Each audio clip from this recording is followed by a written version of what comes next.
नमस्कार दोस्तों, modern Haryana news में आपका स्वागत है। हमारे साथ पहुंचे हैं, जुड़े हैं मनोज कटारिया जी, पूर्व जिलाध्यक्ष बहुजन समाज पार्टी और सोशल मूवमेंट से जुड़े हुए हैं। लगातार संविधान बचाओ यात्रा भी ये कर रहे हैं और आज यहाँ पहुंचे हैं स्टूडियो में। तो जानेंगे इनसे कि संविधान बचाओ यात्रा के दौरान कहाँ कहाँ गए, क्या मुसीबतों का सामना करना पड़ा, क्या बहुजनों से, दलितों से ये मिले और इनका क्या लक्ष्य है, क्या उद्देश्य है। लगातार बहुजन मूवमेंट से जुड़े हुए हैं। मनोज जी, आपका स्वागत है। आपने बहुजन मूवमेंट से जुड़े हुए हैं और यात्रा भी निकाली है और अब आपने हिसार से शायद वो यात्रा को खत्म किया, तो क्या कुछ कहना है आपका? सबसे पहले तो मैं धन्यवाद करना चाहूँगा आपका, आपने मॉडर्न हरियाणा न्यूज चैनल पे जो बहुजनों की आवाज़ उठाते हैं, बहुजन जो पूरे सर्व समाज की चैनल आवाज़ जो आपको उठाता है, तो धन्यवाद आपका। रही बात जो आपने सवाल किया संविधान बचाओ यात्रा, तो हमारा उद्देश्य संविधान बचाओ यात्रा, क्योंकि संविधान जो बचाएंगे, जो शपथ लेते हैं संविधान की, राष्ट्रपति जी और राज्यपाल जी। हमारा काम है संविधान के प्रति लोगों के मन में जन चेतना पैदा करना कि जो कुछ भी किसी भी वर्ग को मिला है वो संविधान के द्वारा मिला है। देश के अंदर एक ही वैलिड किताब है संविधान, जो कुछ भी चलता है संविधान के द्वारा चलता है। हम इसका प्रचार प्रसार कर रहे हैं जी। लगातार संविधान में चेंजिंग सरकारें कर रही हैं, कह रहे हैं कि वो संविधान जो बाबा साहब भीमराव अंबेडकर ने बनाया था उसको तोड़ने मरोड़ने का काम किया जा रहा है, तो इसके विषय में क्या कुछ कहना है?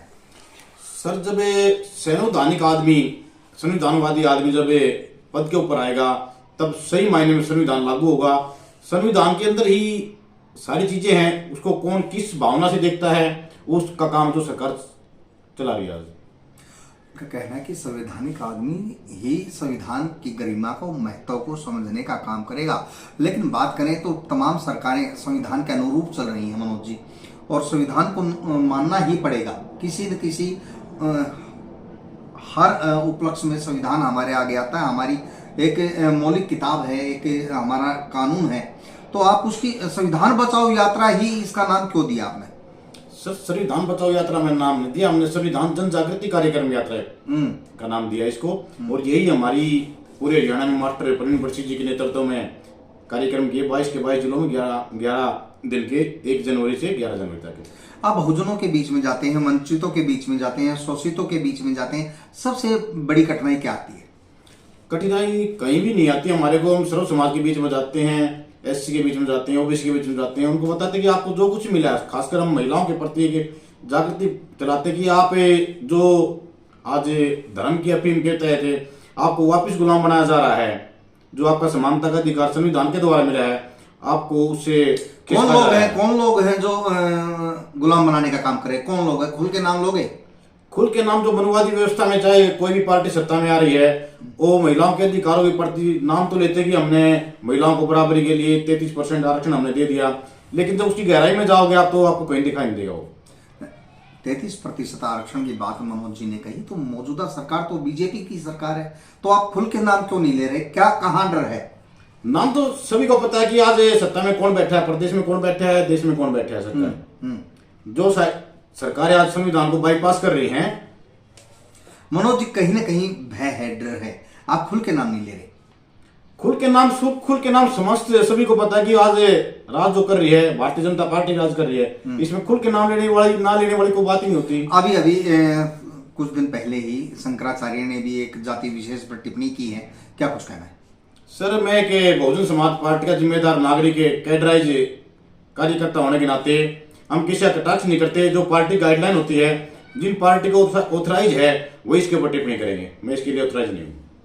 बहुत ही आसानी से और सावधानी से प्रश्न जो मैंने किया था, एक समाज के बारे में शंकराचार्य ने कुछ टिप्पणी की है, बवाल मचा हुआ है टीवी चैनल्स पर, सोशल मीडिया पर, और मनोज जी उसको बड़े ही साफगोई से इनकार कर दिया। पता नहीं कहाँ पेच फंसा है, क्यों कहीं ना कहीं दबाव महसूस ये लोग कर रहे हैं और सोशल मूवमेंट भी चलाए हुए हैं। मनोज जी, आगामी रणनीति क्या होगी? आगामी रणनीति हमारी पार्टी का, यानी कि बसपा पार्टी का हमारा मैनिफेस्टो है संविधान।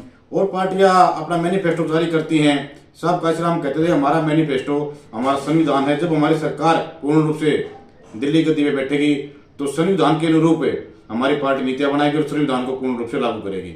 और मैं इसी अभियान में लगा हुआ कि हमारी पार्टी का जो मैनिफेस्टो है भारतीय संविधान, उसकी जानकारी हर घर में पहुंचे ताकि लोग संविधान के प्रति जागृत हों और एक बहुजन समाज पार्टी के मैनिफेस्टो के प्रति उनकी सोच बने कि अगर बहुजन समाज पार्टी सरकार आएगी तो हमारे प्रति ये कार्य होंगे। सपना है लेकर चले हैं बहुजन समाज पार्टी की सरकार बनाने का, मैनिफेस्टो को लागू करवाने का, और इनसे तमाम बातें हमारी पहले भी हुई हैं और बातें करते रहेंगे आगे भी। अब चुनाव है, सुनने में आया है कि जिलाध्यक्ष का चुनाव, पहले भी बहुजन समाज पार्टी के जिलाध्यक्ष थे, आपको हटा दिया गया, पता नहीं क्या कारण रहे, क्या कुछ बताओगे? सर पार्टी में उतार चढ़ाव होते रहते हैं। मैं 2007 में बादली में आज बैठा हूँ, तो बादली विधानसभा का 2007 में मेरे को हल्का अध्यक्ष लगा था।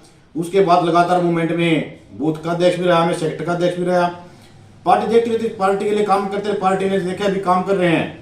मेरी विधानसभा का अध्यक्ष लगा, फिर जिले का अध्यक्ष लगा 2019 में। तो उतार चढ़ाव होते रहते, बॉडी भंग होती रहती, दोबारा बनती रहती, इसके कोई पद का कोई मायने रखता है। यहाँ तो एक कार्यकर्ता सबसे मौजूद होता है। जब आपको हटाया गया तो दुख हुआ था, टीस हुई थी, आपके कई कार्यकर्ताओं ने बताया कि मनोज अच्छा काम कर रहे थे और उनको हटा दिया गया। सर कार्यकर्ताओं की अपनी अलग भावना होती है, किसके प्रति क्या रखता है, मूवमेंट के प्रति देखते हैं, मूवमेंट में कौन आदमी काम कर रहा है, मूवमेंट के प्रति लगाव रहता है। कार्यकर्ता, सच्चा कार्यकर्ता वही होता है।